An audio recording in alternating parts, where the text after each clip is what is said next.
იმერეთის საავადმყოფოებში კორონავირუსზე 1350 ადამიანი მკურნალობს. როგორი ეპიდვითარებაა რეგიონში?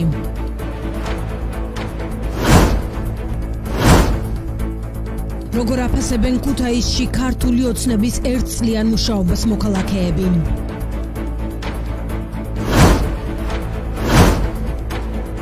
რამ გამოიწვია ფქვილის ფასის ზრდა? კვლავ მოიმოტებს თუ არა პროდუქტებზე ფასები და არის თუ არა ქვეყანა ეკონომიკურ კრიზისში?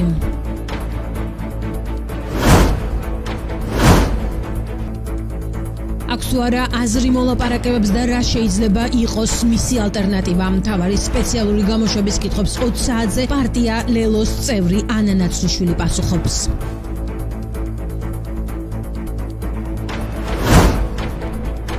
მოგესალმებით, პირდაპირ ეთერში მუშაობას იწყებს საინფორმაციო პროგრამა მთავარი სპეციალური გამოშვება. მე ჟურნალისტი თამუნა გვილავა მთავარის გუნდთან ერთად დღის სიახლეებს გაგაცნობთ.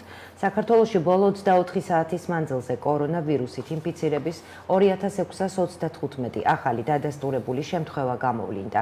აქედან დღეს იმერეთში 328 შემთხვევა დაფიქსირდა. ამის შესახებ უწყებათა შორის საკოორდინაციო საბჭოსთან არსებული ოპერაციული შტაბის უფროსის მოადგილემ ბერდია სიჭინავამ მთავრობის ადმინისტრაციაში გამართულ ბრიფინგზე განაცხადა. ამ დროისთვის იმერეთის საავადმყოფოებში 1350 ადამიანი გადის მკურნალობას, მათ შორის მძიმეა 269, ხელოვნური სუნთქვის აპარატზე კი 53 ადამიანი იმყოფება. რეგიონის კლინიკურ სასტუმროებში 124 პირია მოთავსებული, საკარანტინე სივრცეებში კი 7.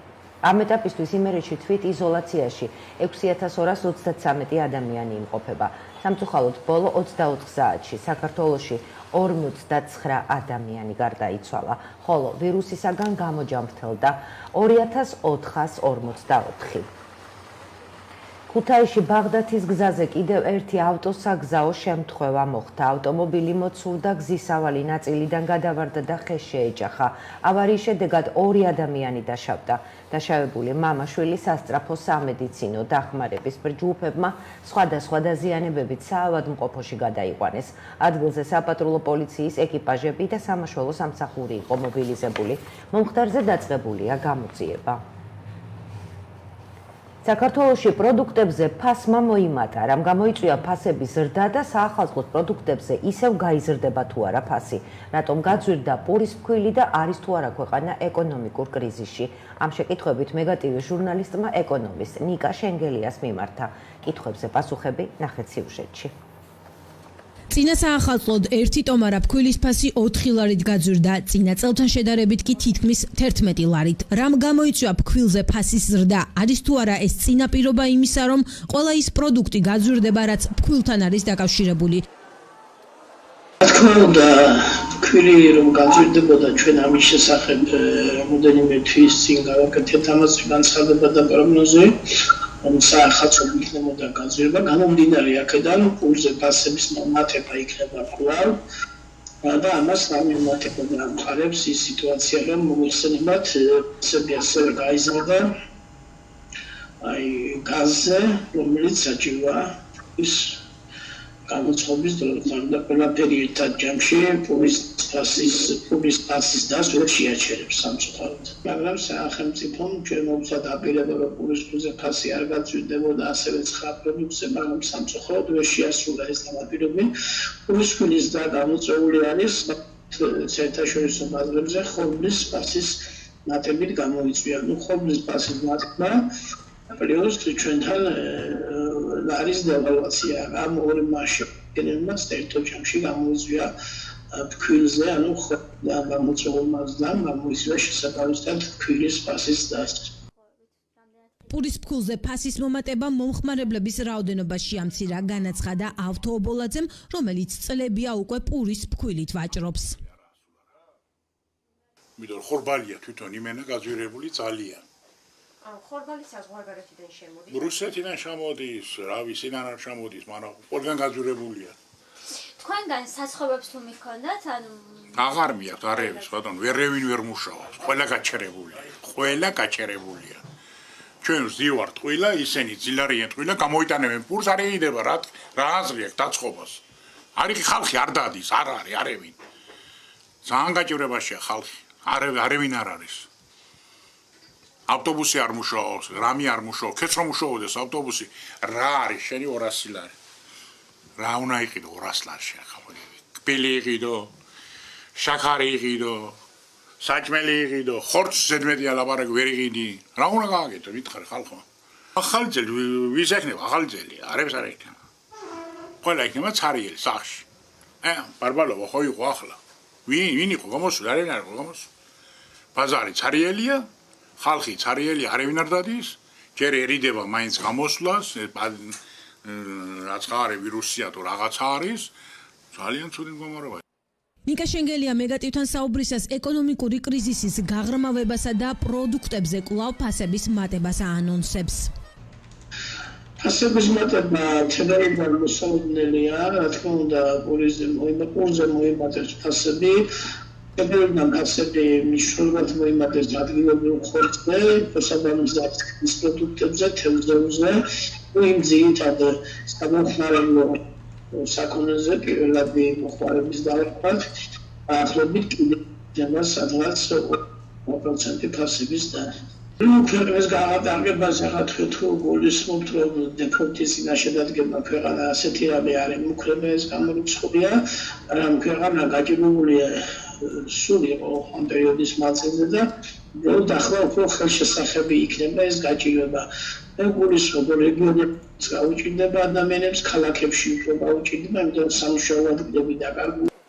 პანდემია ასე მძვინვარებს პროდუქტებზე კი ფასები ყოველდღიურად იმატებს. შეძლებს თუ არა საზოგადოება ფეხზე დადგომას ისე რომ გაღატაკების ზღვარზე არ მივიდეს, ეს ჯერ კიდევ საკითხავია. ქვეყანაში დაწესებული საარსებო მინიმუმის აბსურდულობაზე საუბრობს ეკონომისტი ნიკა შენგელია. მისი თქმით, სახელმწიფო შეეძლო სწორი კოვიდ პოლიტიკის გატარებით ქვეყანა ციხატაკის ზღვარზე არ მიიყვანა. საარსებო მინიმუმი ახლა რაც არის დაწესებული, ხო, მინდა ერთსულიან ოჯახს ეგინდა, ერთსულიან მამაკაცს ეგინდა ოჯახებზე, რა თქმა უნდა არის ციფრებში რაღაც გამოხატულება, რომელიც რეალურად შეესაბამება იმ მოთხოვნებს, რაც ადამიანებს ნამდვილად ჭირდება იმისა, რომ თავი გაიტანონ და თავი გადაეჭირონ. სახელმწიფოს რა თქმა უნდა შეეძლო ისეთი ღონისძიებები და ისეთი ნაბიჯები გადაიდგა, რომ სულ ასე მდგომარეობაში არ ყოფილიყო მოსახლეობა, თუმცა სახელმწიფოს რომ მკითხოდა ახლა მისი სტრუქტურის წარმომადგენლებს, მინისტრებს, ყველაფერი კარგად არის, მონაცემები ნორმალურად არის და თავის ქებისმეს არაფერს არ აკეთებენ. რა თქმა უნდა შეცდომა იყო სრული ლოკდაუნი წეში და ჯობია სამთითოლაბეს გადაანაწილებს და ექსპერიმენტებს გააკეთებს, რომელიც შემდეგ არ გაანართებს, ამართებს ოქროშია და არ ამართებს სამწუხაროდ. ჯობია მოსახლეობას მიწაზეც მცირედი დახმარების სახით და შემდეგ მოსახლეობა თვითონ განსაზღვრავს რა შეიძლება ძალამსახურება რა პროდუქტიდან იქნება ამით დასტაბილურდეს მოდების მოთხოვნის აღდგენა, რომ უმდინარე აქედან უფრო მეტის დარალი არ მიიღოს ქვეყნის ეკონომიკა. ქართული ოცნების მინისტრებმა მოქალაქეებისათვის ანგარიშის წარდგენა დაიწყეს. ჯერჯერობით საქართველოს მოქალაქეებს მხოლოდ 4 სამინისტროს მუშაობის შეფასების შესაძლებლობა ჰქონდათ. პროცესი გრძელდება. მინისტრების მიერ საკუთარი მუშაობის შეფასებასთან ერთად მეგატივის ჟურნალისტმა მოქალაქეებს ქართული ოცნების ერთწლიანი მუშაობა შეაფასებინა. იყო და არის ყველგან, სადაც ჩვენს ქვეყანას და ჩვენს მოქალაქეებს სჭირდებათ. ქართული ოცნების მინისტრები მოქალაქეებს ტრიბუნებიდან წლიურ ანგარიშს აბარებენ. სხვადასხვა ინფრასტრუქტურული პროექტები, განახლებული მუნიციპალური ავტოპარკი, საქართველოს ეკონომიკის 5%-ის ზრდა და კრიმინალთან უკომპრომისო ბრძოლა. ჯერჯერობით საქართველოს მოქალაქეებს მხოლოდ 4 სამინისტროს მუშაობის შეფასების შესაძლებლობა ჰქონდათ. თუმცა პროცესი გრძელდება. მინისტრების მიერ საკუთარი მუშაობის შეფასებასთან ერთად მეგატივმა ქართული ოცნების ერთწლიანი მუშაობა მოქალაქეებს შეაფასებინა. მინისტრი რო ეხმარება და აცხადებს სიას. აი ამ სიას უნდა ჩაუღრმავდნენ სამთავრობოები და უნდა მიხვდნენ რამდენი ცუდად მაცხოვრებელი ბავშვი ყავთ, ოჯახი აქვთ. სამსახურები ხო საერთოდ არავის აღარ აგვაქვს. რახან უკვე მთავრობაში მოვიდა ოცნება, ყველა პირობა უნდა შექმნას სოფლისთვის, რომ ხალხი სოფელში წავიდეს და იქ იშრომოს. ქალაქისთვის რაღაც დიდ ფაბრიკა ქარხანას თუ ვერ ააშენებს ამ 1,5 მილიონი ადამიანებისთვის, ამათი საკმარისი და ჩვენი საკმარისი მაინც გაკეთდეს. რატო ძნელია? გაფრთხილებულიც არ ვარ და არცლად უკმაყოფილო. მხოლოდ საშუალო პასუხს გაგცემთ. მოქალაქეთა აზრი იყოფა. მეგატივის მიერ გამოკითხული რესპონდენტების გარკვეული რაოდენობა უკმაყოფილებას ვერ მალავს, თუმცა არიან ისეთებიც, ვინც პირიქით თანამოქალაქეებს მოთმინებისკენ მოუწოდებს. ისინი კვლავ ნათელი მომავლის უკეთესობის იმედით ცხოვრობენ. არა უშავს, მებია ყველაფერი კაია. კარგად ლაპარაკობენ. გლახათ არცეთი არ გამიგონია და რა ვიცი. ვაკეთებენ კაის მერე კარგს გააკეთებენ, აბა გლახას რა ვთვიდა ჩვენ? ჩვენც კარგად ვიყვეთ და მაგენიც იყვესკენ კარგად. რა იზა უნდა ვაგინო, ახლა მე საგინებელი არცეთი არ არიან ახლა. ახლა ყველა კარგად ლაპარაკობს. ლაპარაკია, ჩვენ თუ ასრულებენ კარგად, თუ აკეთებენ, ეგერ უხელ მაგალითად გამევიდა, ეგერ მერი და მშვენიერ კარგად ილაპარაკა. ახლა მეტი უარესისკენ აგერა საქმე. მეტი უარესისკენ. უკეთესობა გვინდა, მაგრამ არ ჩანს ეს უკეთესობა. ის სააკაშვილის დრო იყო კიდო კაი. ახლა არის ყაჩაღების, ფურძების. კოლელობა და რა ვიცი. გარაჟი გოგო უტეხეს, წაართოს ყველაფერი. აბეი, ხო, არსებობს ქვეყანა, სადაც კრიმინალი არ არის? ყველგან არის შვილო კრიმინალი, მაგრამ გააჩნია დოზას, რაოდენობას. კრიმინალი იქნება როგორ ამერიკის შეერთებულ შტატებში არ ხდება? არჩევნები არ გაყალბდა ამერიკაში შვილო? გაყალბდა. პენსია გამეზარდა. მართალია არა იმოდენა რომ თქვა სამყოფი იყოს, მაგრამ მაინც ხომ გაიზარდა. თანდათან ბევრ შეიცვლება ყველაფერი. ერთბაშად ყველაფერი არ მოხდება, მაგრამ თანდათან უკეთესობისკენ წავალ. სამინისტროების მიერ ანგარიშების წარდგენა გრძელდება. თქვენ კი როგორ შეაფასებდით ქართული ოცნების მოღვაწეობის ერთ წელიწადს? ქუთაისში ევროპის საბჭოს კულტურული მარშრუტების მეათე საკონსულტაციო ფორუმი გაიმართება, რომელიც 2021 წლის 29 სექტემბერს დაიწყება და 1 ოქტომბერს დასრულდება. შეთანხმებას ხელი ქუთაისის მერმა იოსებ ხახალეიშვილმა, საქართველოს განათლების, მეცნიერების, კულტურის და სპორტის მინისტრის მოადგილე ლევან ხარატიშვილმა და ეპას აღმასრულებელმა მდივანმა სტეფანო დომინიონიმ დღეს მოაწერეს. ქუთაისის მერის განცხადებით, შეთანხმების თანახმად მმართველი კომიტეტი, რომლის შემადგენლობაში იქნებიან ქუთაისის მერი იოსებ ხახალეიშვილი, ეპას აღმასრულებელი მდივანი სტეფანო დომიანინი და ეროვნული კოორდინატორი საქართველოს განათლების, მეცნიერების, კულტურის და სპორტის სამინისტროს მხრიდან სალომე ჯამბურია. იოსებ ხახალეიშვილის განცხადებით, ქალაქმა ეს შესაძლებლობა აქტიურად უნდა გამოიყენოს. ევროპის საბჭოს პროგრამა კულტურული მარშრუტების შესახებ ეროვნული, რეგიონალური და ადგილობრივი ინიციატივების მხარდაჭერას ისახავს მიზნად. ბოლო 24 საათის მანძილზე მთელი ქვეყნის მასშტაბით დაწესებული შეზღუდვების ფარგლებში მოქმედი რეგულაციების დარღვევის 706 ფაქტი გამოვლინდა. 21 საათიდან დილის 5 საათამდე დაწესებული. გადაადგილების შეზღუდვის წესის დარღვევისთვის 91 ფიზიკური პირი დაჯარიმდა. გარდა ამისა, 24 საათის განმავლობაში უკაცრავად პირბადის ტარების წესის დარღვევის ფაქტზე 615 ფიზიკური პირი დააჯარიმეს. შინაგან საქმეთა სამინისტრო კვლავ მოუწოდებს მოქალაქეებს დაიცვან დაწესებული შეზღუდვები. წინააღმდეგ შემთხვევაში გამოყენებული იქნება კანონით გათვალისწინებული შესაბამისი ზომები. საინფორმაციო პროგრამა მთავარი პირდაპირ ეთერში აგრძელებს მუშაობას.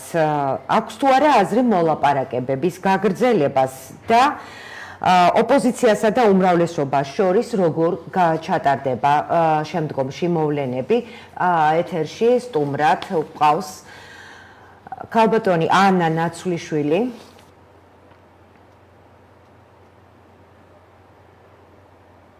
ანა ნაცვლიშვილთან პირდაპირ ჩართვას რამდენიმე წუთში შემოგთავაზებთ. საინფორმაციო პროგრამა მთავარი სპეციალურ გამოშვებას თბილისის სტუდია განაგრძობს. ქალბატონ ანა ნაცვლიშვილთან ინტერვიუს კი რამდენიმე წუთში შემოგთავაზებთ.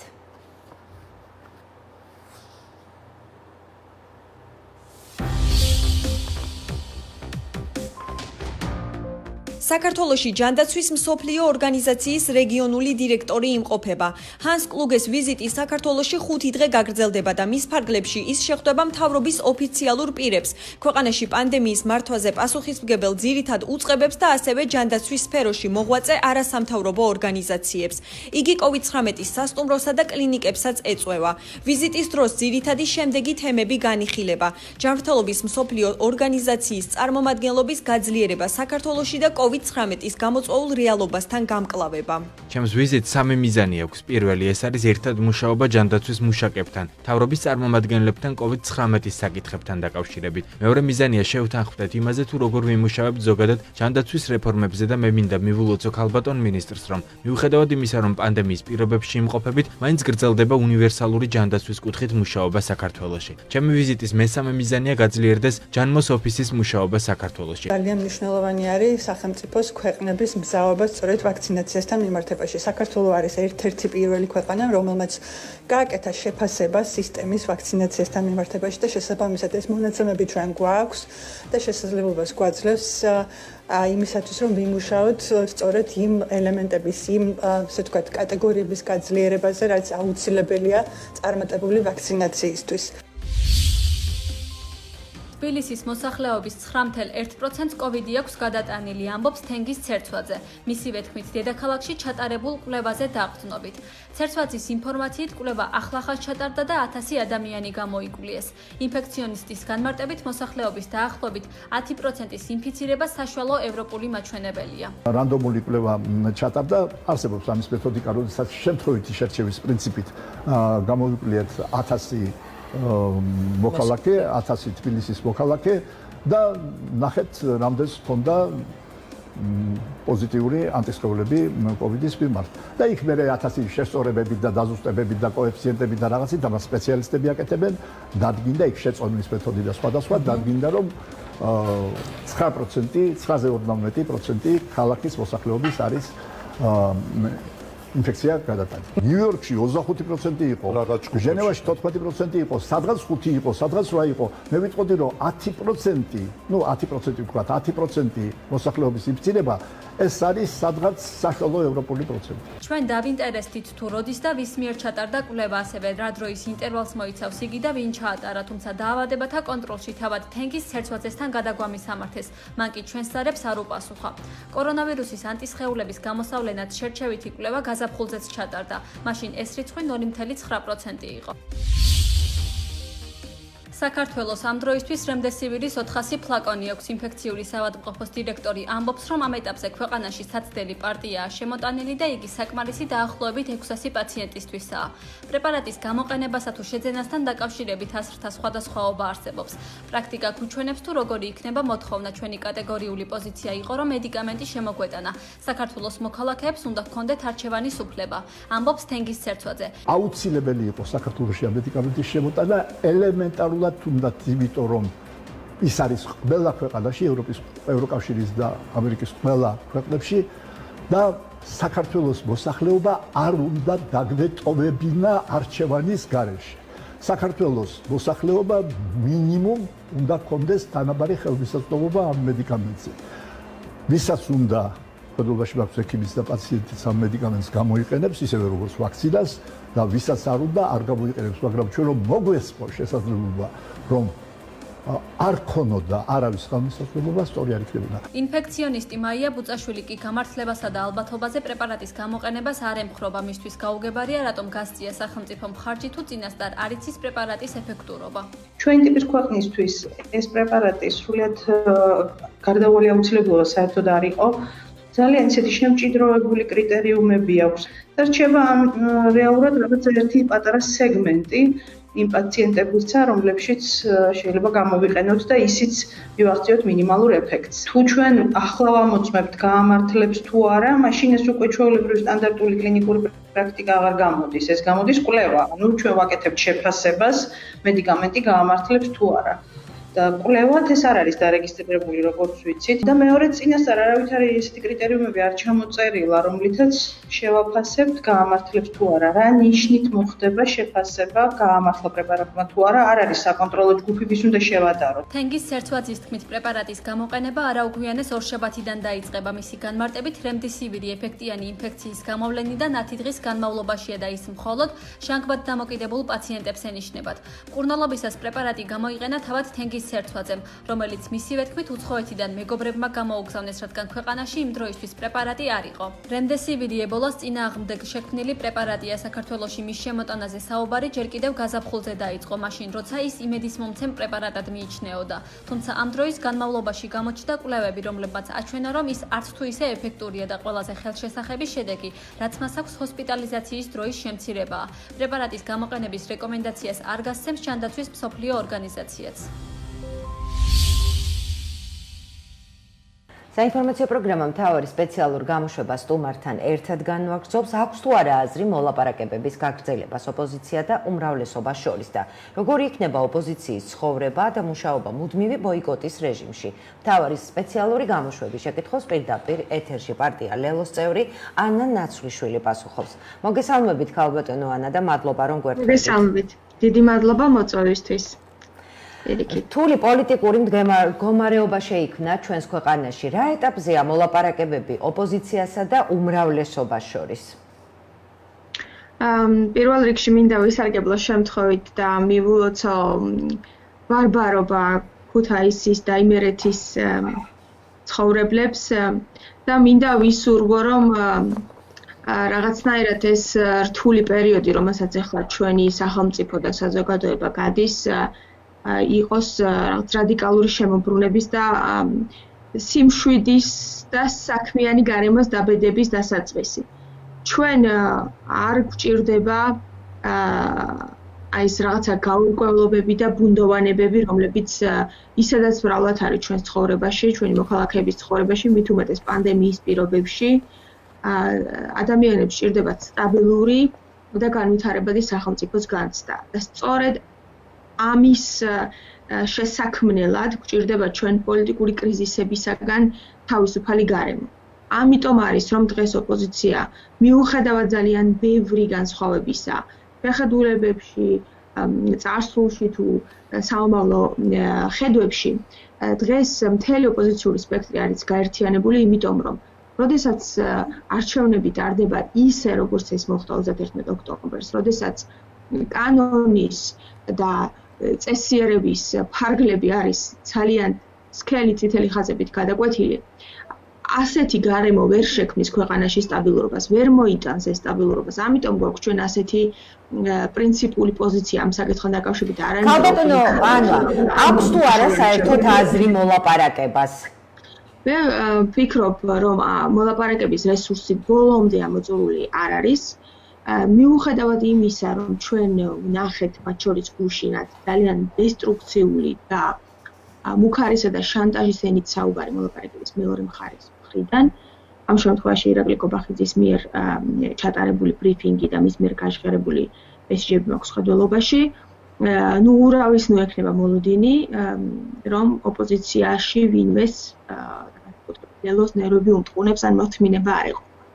ჩვენ ამ მოლაპარაკებას ვაძლევთ შანსი, იმიტომ რომ ამ ქვეყანას სჭირდება შანსი დაძლეულ იქნეს პოლიტიკური კრიზისი. და პოლიტიკური კრიზისის განმუხტვის ერთადერთი გზა დღეს არის ახალი, სუფთა, სამართლიანი არჩევნების ჩატარება. ეს არის ის, რაც დღეს სჭირდება ქვეყანას და არა ის, რომ ეს პოლიტიკური კრიზისი კიდევ უფრო დაამძიმოს ქართულ მოოცნებამ, გაჯიუტებით, ან მუქარაზე გადასვლით, ან შანტაჟზე ვერავის ვერ შეაშინებენ. ვერ შეაშინებენ ადამიანებს, რომლებსაც ძალიან ქალბატონო ანა, როგორ შეძლებს ოპოზიცია სრულ ბოიკოტის რეჟიმში მუშაობას? ძალიან კარგად, თუ ვინმეს გონია, რომ ოპოზიცია მანდამაინც პარლამენტში უნდა იდგეს და თუ პარლამენტში არ ზიხარ, ესე იგი სახში მიდიხარ, ან სვენებლად მიდიხარ, ეს რა თქმა უნდა არასწორი წარმოდგენაა. ლელო, იცით თქვენ სულ რამდენიმე დღეში ერთი წლის გავხდებით, როგორც პარტია. ჩვენ ბუნებრივია არ ვიყავით წინა მოწვევის პარლამენტში წარმოდგენილი. მიუხედავად ამისა, ჩვენ არც პარტიული მუშაობისთვის დაგვიკლია რამე და არც ქვეყანაში შექმნილი ვითარების ჩიხიდან გამოსაყვანად დაგვიკლია მუშაობა, რეკომენდაციების შემუშავება, კონკრეტული მოდელების წარდგენა, მათ შორის ხელისუფლებისთვის. ვიყავით ყველგან, სადაც საჭირო იყო ოპოზიციის ყოფნა. ამიტომ ჩვენ გვაქვს ძალიან ცხადი გეგმა, ჩვენ ძალიან ინტენსიურ რეჟიმში გავაგრძელებთ პარტიულ მშენებლობას, ეს მათ შორის გულისხმობს დედაქალაქში და სხვა ქალაქებსა და სოფლებში კიდევ უფრო ინტენსიურ კომუნიკაციას მოქალაქეებთან. მე ჩემი კამპანიის პირობებში შევძელი ძალიან ბევრ ადამიანს უშუალოდ შევხვედროდი ქუთაისში, იცით თქვენ, მაგრამ ბევრი დამრჩა მიღმა ამ შეხვედრებისა, იმიტომ რომ ფიზიკურად მოსწრებადი არ არის თვე ნახევარში და ორ თვეში დაფარო ამ ქალაქი. ძალიან დიდი სურვილი მაქვს, რომ უამრავი სხვა ადამიანი, ვისაც ვერ შევხვდი და იგივე ადამიანებიც, ვისაც შევხვდი, ავუხსენი, რატომ მოვედით ჩვენ პოლიტიკაში, რაში მდგომარეობდა ლელოს გეგმა ქვეყნის კრიზისთან გამოყვანის, როგორ გეგმავდით დეპუტატობას, რომელიც უნდა ყოფილიყო ანგარიშვალდებული ხალხის წინაშე გამჭვირვალე, საქმიანი, ასე რომ ვთქვათ, სურათი დეპუტატისა და არა ისეთი ადამიანის, რომელიც წამოჯდება სკამზე და კაცშვილი ვერ იგებს, მათ შორის თავისი ოჯახის წევრებიც კი ვერ იგებენ, რისთვის არის ეს ადამიანი პარლამენტში, არა ასეთი. და მე ამ პირობას შევასრულებ ისევე როგორც ჩემი გუნდის თითოეული წევრი. ჩვენ ახლა გასაგებია რომ პანდემიის პირობებში რთულია მასშტაბური შეხვედრების დაგეგმვა და ზამთარია, მაგრამ ჩვენ გავაგრძელებთ ძალიან ინტენსიურ ურთიერთობას მოქალაქეებთან, მათ გვერდში დგომას, მათი საკითხების შესწავლას. რა გავლენას იქონიებს ოპოზიციური პარტიების ცხოვრებაზე, უკაცრავად ჩაგეჭერით, რა გავლენას იქონიებს ოპოზიციური პარტიების ცხოვრებაზე დაფინანსების შეწყვეტა? კარგი კითხვა, ნამდვილად, ხო ვერ გეტყვით, რომ ეს არ იქონიებს გავლენას. სწორედ იმიტომ, რომ ოპოზიციურ პარტიებს არადემოკრატიულმა გამოვიყენებ უკვე ამ სიტყვას, იმიტომ რომ საქართველოში ვითარება ისე არის განსაკუთრებით ბოლო თვეების განმავლობაში, რომ ძალიან რთულია, ვინმე მე ახლა სერიოზულად ამტკიცოს, რომ ჩვენ დამაჯერებლად დემოკრატიულად გამოვიყურებით როგორც სახელმწიფო, ხო? არადემოკრატიულ და სუსტი დემოკრატიის ქვეყნებში ოპოზიციის დაფინანსება არის პრობლემური, იმიტომ რომ ბიზნესი, რომელიც დავერც მოქალაქეები, ვერ ბედავენ ღიად მხარი დაუჭირონ, იშვიათად ბედავენ ღიად მხარი დაუჭირონ ოპოზიციურ პარტიებს. თავის დროზე აი ამ რეალობის გათვალისწინებით ჩვენი ევროპელი პარტნიორების, განსაკუთრებით ევროსაბჭოთობით შექმნილი იყო ის კანონი, რომელიც დღეს მოქმედებს. და ახლა ამ დაფინანსების უკან წაღება არის კიდევ ერთი ძალიან ცუდი ნაბიჯი, რომლის გადადგმასაც ქართული ოცნება გეგმავს. ეს იმ პირობებში მე მინდა გავახსენო ირაკლი ყობახიძეს, რომელიც როგორც იურისტი არ იყო, ცუდი იურისტი და კვალიფიციური კონსტიტუციონალისტიც არის, ყობახიძე რომ იყო თავმჯდომარე საკონსტიტუციო კომისიის 2017 წლის რომლის წევრიც მეც გახდით, როგორც აი ეს თავმჯდომარე მაშინ. ჩვენ კონსტიტუციაში დავამატეთ ცალკე ჩანაწერი პარტიებთან დაკავშირებით და ამით პარტიების მნიშვნელობას დავუსვით ხაზი. და იცით პარტიაზე ჩანაწერი რომელ მუხლში, ამ კონსტიტუციაში მუხლში, რომელსაც ქვია დემოკრატია. ამით კონსტიტუციამ, რომელიც ირაკლი ყობახიძის თავმჯდომარეობით შემუშავდა, ხაზი გაუსვა, რომ ქვეყანა, რომელსაც უნდა კონდეს პრეტენზია, რომ ის დემოკრატიულ სახელმწიფოა, იქ აუცილებელი არსებობდეს პარტიები და მარტო ქაღალდზე არსებობა კი არ არის საჭირო, ქმედითი და ფუნქციონალური უნდა იყოს ეს ინსტრუმენტი და ამისთვის, რა თქმა უნდა, კრიტიკული მუშაობა აქვს ფინანსებს. და ჩემთვის პირადად, მიუხედავად იმისა, რომ ხა ჩვენი პარტია არ არის ყველაზე უფრო ღარიბ პარტიებს შორის ნამდვილად და ჩვენ ვერ შეგვაშინებენ ამ დაფინანსების უკან წაღებით, ძალიან ბევრი პარტიისთვის დაფინანსების წართმევა, ასე ვიტყოდი, მაშინ როდესაც ბიზნესიდან და მოქალაქეებიდან ისედაც ჩაკეტილი აქვთ და დახშული აქვთ ამ ოპოზიციურ პარტიებს შესაძლებლობა რომ მიიღოთ სახსრები, იქნება რა თქმა უნდა ძალიან რთული ამბავი. და საერთაშორისო საზოგადოება როგორ აფასებს ამ მიმდინარე მოვლენებს და რა აზრი გააჩნიათ? ძალიან კრიტიკულად, მეტიც, მინდა გითხრათ, რომ სააკაშვილის მმართველობის დროს, მაშინ, როდესაც მაშინ ოპოზიციამ დაიწყო ბოიკოტი, თუმცა ბოლომდე ვერ მიუყარა, იმიტომ რომ ოპოზიციური ერთობა მაშინ დაიშალა. იყო ასეთივე ნაბიჯი გადადგმული და რამდენიმე თვით პარტიებს შეუწყლად დაფინანსება და მე ძალიან სერიოზული საერთაშორისო წნეხის გამო მათ მოუწიათ სააკაშვილს კი მოუწია უკან წაიღო ეს სადამსჯელო ოპერაცია და სხვათა შორის არსებობს არქივი არის ძალიან საშიში რამ ზოგიერთი ადამიანისთვის განსაკუთრებით როდესაც დღეს უმრავლესობის ერთ-ერთი ლიდერი ბატონი სოზარ სუბარი გახდა სახალხო დამცველი მას აქვს ანგარიში დაწერილი ეს ოფიციალური დოკუმენტია და დღესაც იძებნება ბუნებრივია ინტერნეტში სადაც მას აქვს ნათქვამი რომ ეს არის გალაშქრება დემოკრატიაზე და ასეთი კანონის მიღება არის ძალიან ცუდი და ასე შემდეგ და ასე შემდეგ დღეს ჩვენ ვხედავთ რომ იმავე უმრავლესობის წევრი სოზარ სუბარი ჩუმად არის მას შეეცათ რამდენიმე წლის წინ იგივე ნაბიჯს წინა ხელისუფლებას უფასებდა ძალიან არადემოკრატიულად. მიუხედავად იმისა, რომ როგორც კი და ასევე ძალიან კაფიოდ მინდა გითხრათ არეგონოს ვინმეს რომ ეს არის თანხა რომელთაც მაგალითად პოლიტიკური ლიდერები ხელფასებს იეგებენ. ეს არის თანხა რომელთაც მაგალითად შეგვიძლია დაიქირა ოფისი და ბუნებრივია პარტია სჭირდება ოფისი, გაისტუმრო კომუნალური გადასახადები და ელემენტარული იგივე დამლაგებელი იქნება მდივანი თუ ბუღალტერი ამ კატეგორიის ხელფასები გაისტუმრო. ეს არ არის თანხა, რომელიც ფუფუნების საგნად უნდა აღიქვას პარტიამ. და ჩემთვის, როგორც ლელოს პოლიტიკის საბჭოს წევრისთვის, ძალიან მნიშვნელოვანი არის ამ თანხის შემოსვა პარტიაში, რატომ? იმიტომ რომ ეს არის ხალხისგან მომდინარე ფული და როდესაც ხალხი აფინანსებს პარტიას, ღიად გამჭვირვალედ და კანონით გათვალისწინებული წესით, ეს კიდევ უფრო მეტ ბმას და მეტ ანგარიშვალდებულებას უჩენს პარტიას ხალხის მიმართ. ეს არის მექანიზმი ჩვენი მოქალაქეების მხრიდან, რომ პარტიებს მეტი მოსთხოვოს უთხრას, რომ მე გაფინანსებ შენ. ეხლა ანგარიში წარმომიდგინე, რას აკეთებ, რას საქმიანობა, ამ ფულს რაში ხარჯავ. ეს არის ძალიან მნიშვნელოვანი ბმის, ჯანსაღი ბმის გაჩენა მოქალაქესა და პოლიტიკურ პარტიებს შორის. აღარ გავაგრძელებ ეხლა აღარ შევავდე წიაღწლებში ამ მიმართულებით. თუ ბოლომდე სისრულეში მოყვანას გაბედავენ ამ კანონპროექტისა, მე გარწმუნებთ, რომ ამას მოყვება ძალიან სერიოზული კრიტიკაც და სერიოზული სხვადასხვა ძალიან მოკლედ რომ გითხრათ რას აპირებთ მომავალში პარტიები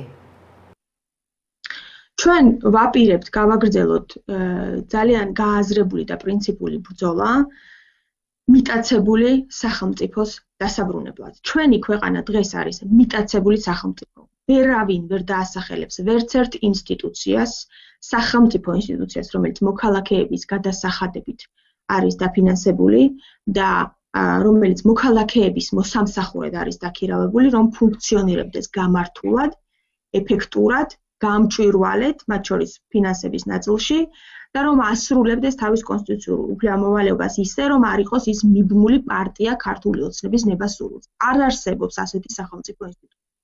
ყველა სახელმწიფო ინსტიტუცია დღეს პარტიულ ინტერესს არის დაქვემდებარებული. ეს არის მიტაცებული სახელმწიფოს ტიპი, რომელიც უკვე ცნობილია თანამედროვე მეცნიერებაში. ის მეთოდები რაში გამოიხატება? კარგი კითხვაა ძალიან. ჩვენ ვიბრძვით როგორი სახელმწიფოსთვის? ჩვენ ვიბრძვით სახელმწიფოსთვის, სადაც პროცესებს მართავს კანონი და კონსტიტუცია. შესაბამისად ეს ბრძოლა წარიმართება მკაცრად კონსტიტუციის ფარგლებში. არანაირი გადატრიალების, რევოლუციის, რევანშის, დარეულობის განზრახვა ოპოზიციას არ აქვს. ლელო ყველა ამ ტიპის განზრახვას თუ სიტყვას თუ საქმეს კაფიოდ ახლავე იმიჯნება. გახსოვთ თქვენ რომ ჩვენ მქონდა ყოველთვის ძალიან კანონის ფარგლებში გამოხატული პოზიცია, მაშინაც კი როდესაც ერთი წლის წინ იყო ქუჩაში პროტესტი და ჩვენი კაფიო ხაზი არის ეს. დღეს თუ რამე სჭირდება საქართველოს, ეს არის სახელმწიფოს დაბრუნება, სახელმწიფო ინსტიტუტების ჩაყენება მოქალაქეების სამსახურში და ბოლოს და ბოლოს ამ ქვეყანას რომ ერთხელ და სამუდამოდ ადამიანური ხელისუფლება ეღირსოს, რომელმაც იცის საქმის კეთება. სწორედ ამ მადლობა ქალბატონო ანა, წარმატებებს გისურვებთ თქვენს და ყველა ოპოზიციურ პარტიას. დაგემშვიდობებით მაყურებელს კი შევახსენებთ, რომ მთავარი სპეციალური გამოშვების კითხვას პარტია ლელოს წევრი ანა ნაცვლიშვილი პასუხობდა. საინფორმაციო პროგრამა მთავარი სპეციალური გამოშვება დღეს ამით დასრულდა. მე ჟურნალისტი თამუნა გვილავა მთავარის გუნდთან ერთად ორშაბათამდე გემშვიდობებით. მადლობა რომ გვიყურებთ. ნახვამდის.